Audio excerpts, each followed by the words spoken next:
Welcome back, architecture enthusiasts. In our previous video, we delved into the early chapters of Le Corbusier's life, from his roots in Switzerland to the revolutionary domino system. Now, let's continue our exploration as we shift the spotlight to Paris, where Le Corbusier's architectural journey takes a new turn. Join us in unraveling the layers of his iconic designs, his impact on the Parisian skyline, and the unfolding narrative of modernity that he authored. Stay tuned for the next chapter in the extraordinary saga of Le Corbusier's architectural brilliance.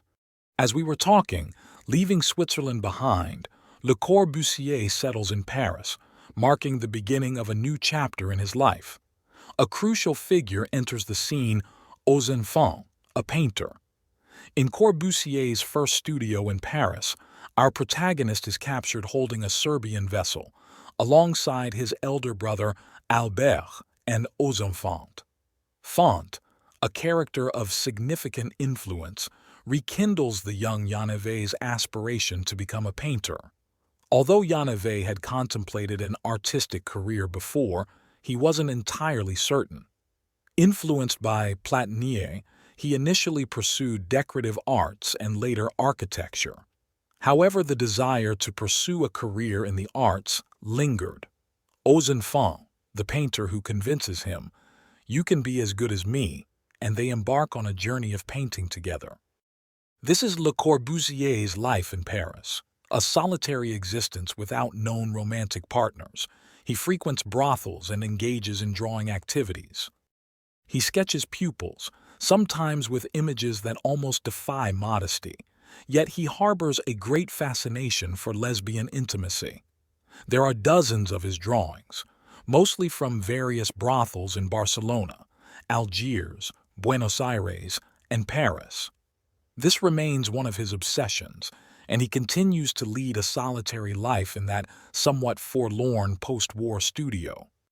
He begins to paint, initially attempting extraction, striving to refine the language that was essentially figurative.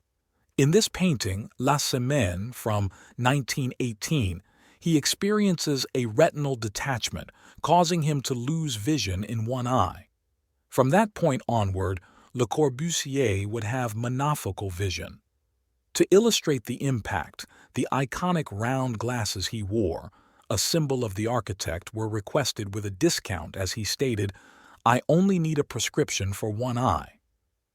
Losing vision in one eye might be perceived as a significant challenge, considering the earlier visual deficiencies that prevented him from pursuing a career as a watch engraver. However, for someone who proclaimed, "I exist on the dike only by looking," the loss of sight in one eye was an extraordinary drama. Yet, he retained vision in the other eye and, with only one eye, embarked on arguably the most remarkable journey in 20th century architectural history. Despite losing sight in one eye, he continued to paint. Obviously, they knew Fang and decided to reinvent the world. Their first exhibition was called Après le Cubisme, after Cubism. What comes after Cubism? Purism, the movement they had invented. They referred to themselves as purists. Here you have and Jeannevet signing very similar paintings.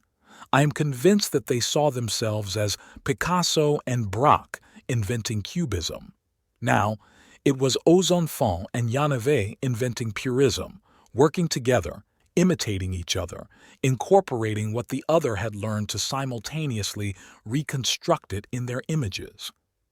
Within this collaboration, there was also an obsession with purism, signifying the quest to find, in nature and the artificial world, objects that had become perfect through purification, almost through a Darwinian refinement of forms. This idea is not alien to Cubism, which also harbored a fascination with bottles, guitars, pipes, forms that couldn't be improved upon because they had become perfect through trial and error. Le Corbusier called them je type, or type objects. Later, he wanted to apply this concept to architecture, intending to create type buildings much like he had invented with Ozenfant. Objects type, as shown in the photographed studio, weren't elevated in a balloon. Parisian photographers had these large posters to photograph people. Here, you can see Ozenfant and Le Corbusier, the latter with his characteristic round glasses, elevated in a balloon in a different studio. Shortly after, they would photograph themselves, this time in an airplane and also made of cardboard. Another group of characters appears, where two individuals will have decisive importance. Le Corbusier has been immediately recognized, the last one with his characteristic glasses. However, the ones of interest here are the young woman and the one following her, saluting with a hat. The one saluting with a hat is Pierre Jeanneret, Le Corbusier's cousin, who would become his partner, establishing a firm together until Le Corbusier's death. The young woman in front of the one saluting with a hat is Yvonne, a model and employee in a clothing store, whom Le Corbusier would fall madly in love with and who would become his wife until his death. So here, we have his future wife and his future partner who is also his cousin, all riding in an airplane. Life was beautiful in Paris back then. Despite the scarcity of money and jobs, they still managed to enjoy themselves. And here you have, for example, Ozenfant with his wife and Le Corbusier, who even wears glasses, as you can see, on top of the costume. Yvonne is posing inside a canvas, posing for the photo. It was the world in which the future great innovator of architecture began to take shape, in the background of bohemian life, painting, and experiments. The first thing they do is launch a magazine, like any group of young people who value themselves. They start a magazine to share their thoughts with the world, and they name it L'Esprit. The first decision they make is not to sign with their painter names, Jeanneret and Ozenfant. Ozenfant, having it easy, uses his mother's surname, Saunier. However, it becomes more complicated for Le Corbusier because his mother's name was Perret. Clearly, he couldn't use Perret as it would lead to confusion with the great architect he had worked with. So, unable to use his mother's surname, which would have been more logical, he signs his articles with a name he adopts from 1920 onwards, Le Corbusier. He uses ancient maternal ancestors whom he claimed were Cathars from the south. There is some mythology in all this. They called themselves Le Corbusier, and he changes it to Le Corbusier. It's worth noting not to confuse it with the drink that non-architects often associate with him. From then on, while they signed as Nouveau and Ozenfant, the magazine they create is signed as Le Corbusier. The magazine has a significant influence in the avant-garde circles of Paris, publishing numerous issues starting from 1920.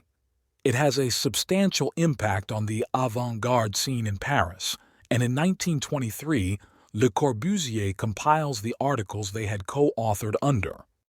In the form of a book, he titles it Vers une architecture. This book, in the year 1923, would have an extraordinary influence, with many considering it the most influential book in 20th century architecture. What was it about? Well, as you may have gathered from what was discussed earlier, it delved into the fascination with the industrial world, particularly American trends, exploring the relationship between cars and temples. Ultimately, it argued that one could analyze the evolution of technique just as one could analyze the evolution of classical temples. Le Corbusier highlighted the visual mechanisms of blending seemingly disparate elements, such as classical architecture and cars, both subjects that captivated everyone due to the burgeoning automotive industry in France and worldwide. He asserted that architecture had not learned from Greek temples, nor from cars, delivering a message to his fellow architects.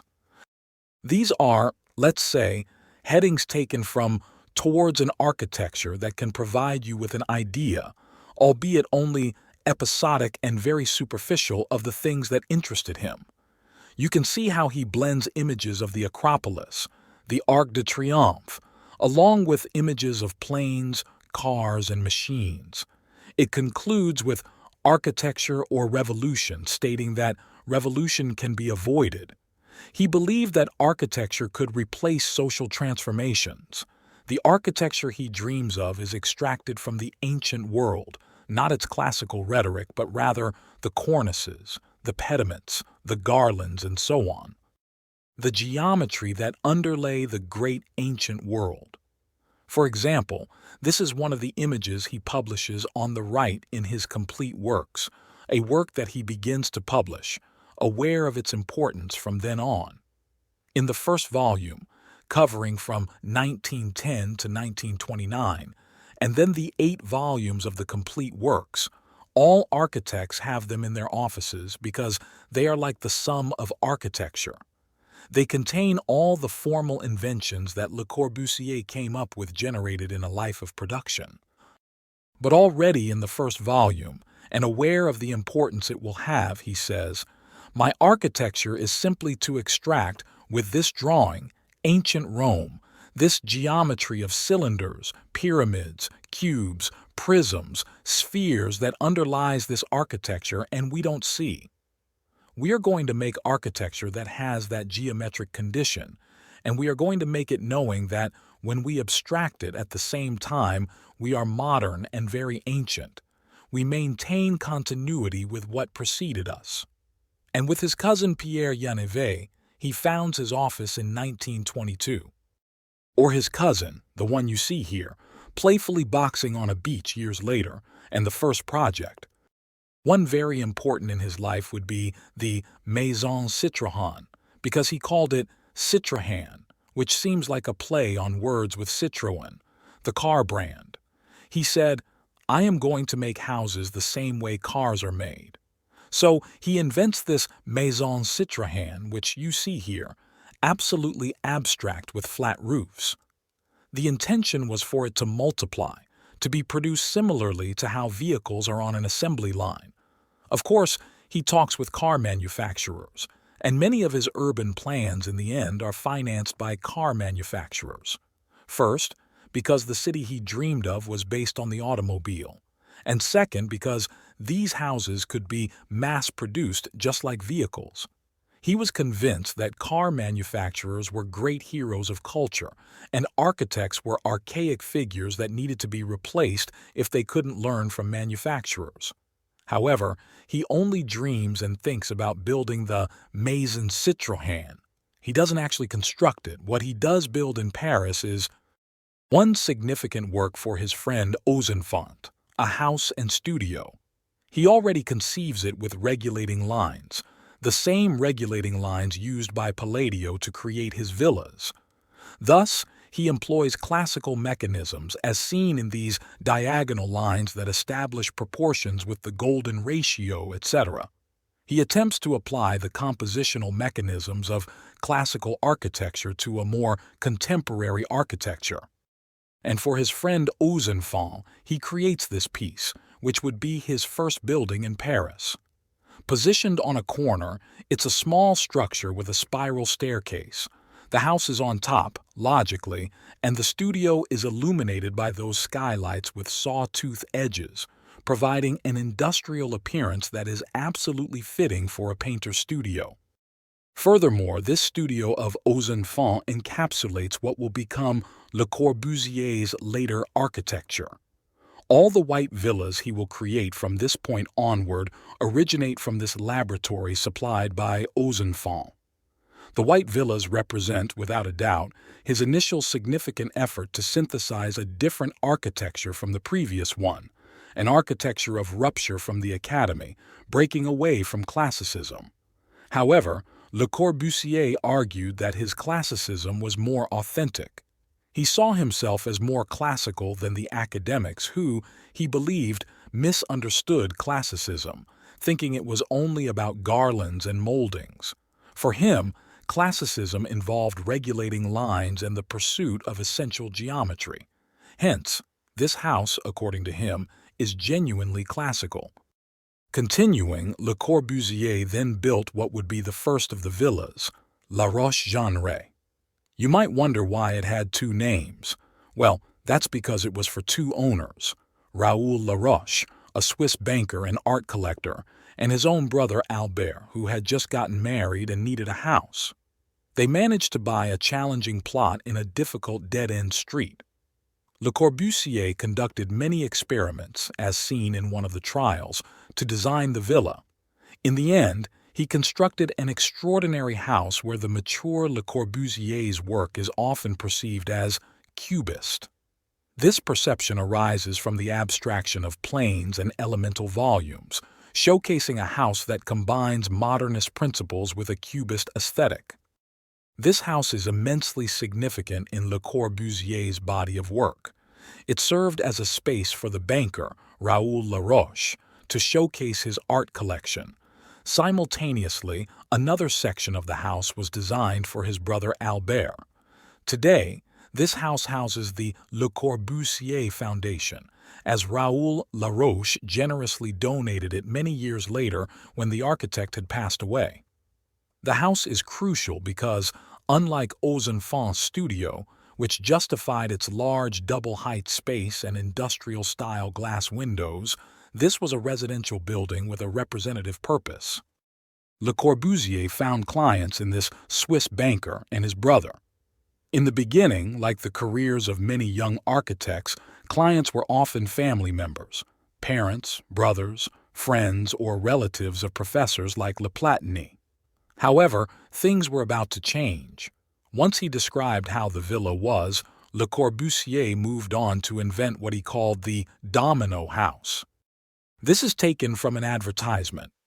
In 1922, Le Corbusier invented what he called the domino house, which is essentially a stacking of villas. He introduces the idea of the immeuble villa, meaning the building villa. The concept is to have a set of villas incorporated into a building. The vision is for people to live in individual villas, but within the structure of a building, aiming to achieve sufficient urban density, and launches his idea of the contemporary city, his urban utopia. This is something that today is sometimes seen as a nightmare, but back then it was an effort to sanitize the city he lived in, Paris. Paris was full of poorly oriented sewers, poorly ventilated and dark rooms. He was saying, Paris has to change, and it has to change towards this new vision, the contemporary villa. He introduced this concept in 1922, and as you can see, it was formed by a series of skyscrapers with a cross shape, blocks around them which he called blocs à jardin, and finally, the immeuble villas, closing the composition. You'll see it better if I show you. The image where he wanted to express that city of the future, a city of skyscrapers.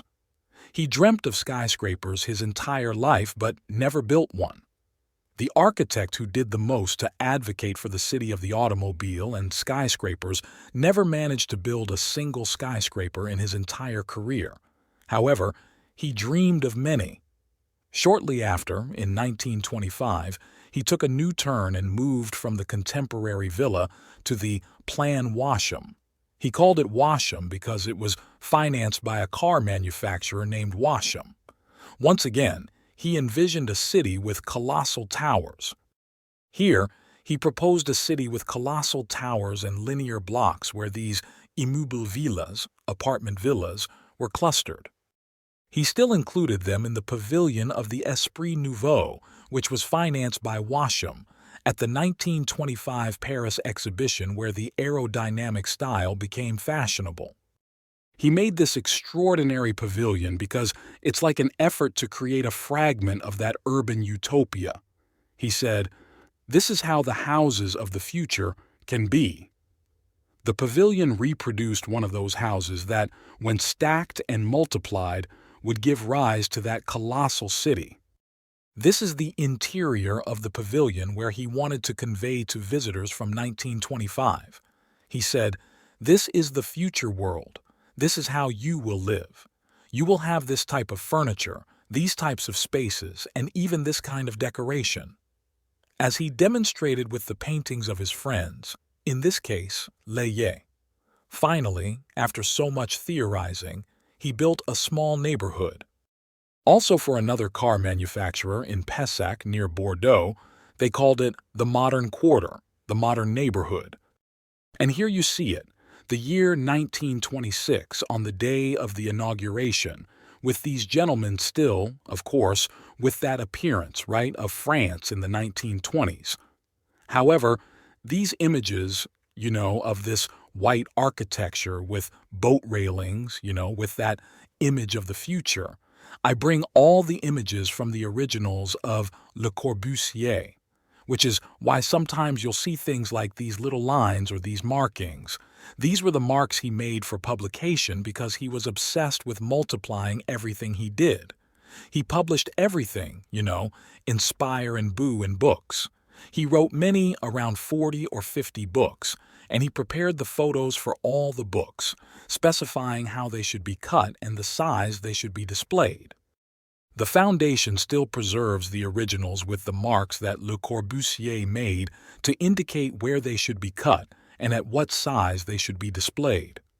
Meanwhile, this character, who had already gained a public name since 1920, Le Corbusier continued his career as a prophet of a new way of living while maintaining an intimate connection with his family, especially with his parents and, very particularly, with his mother. In this captivating journey through the life and work of Le Corbusier, we've explored his beginnings, his connections with fellow artists, his venture into painting, and his early steps in architecture. From founding the magazine Le Sprite to his visionary urban projects, Le Corbusier left an indelible mark on the world of design and architecture. In the next chapter, we will delve even deeper into his legacy, exploring his iconic architectural designs, enduring influence, and the challenges he faced in his career. Join us as we continue unraveling the threads of the life and work of this visionary architect. Thank you for joining us on this journey through the fascinating life and work of Le Corbusier. If you enjoyed this exploration, don't forget to like, subscribe, and hit the notification bell to stay updated on our upcoming chapters. Stay tuned as we continue to unravel the legacy of this visionary architect. Until next time, on the Architect's Canvas.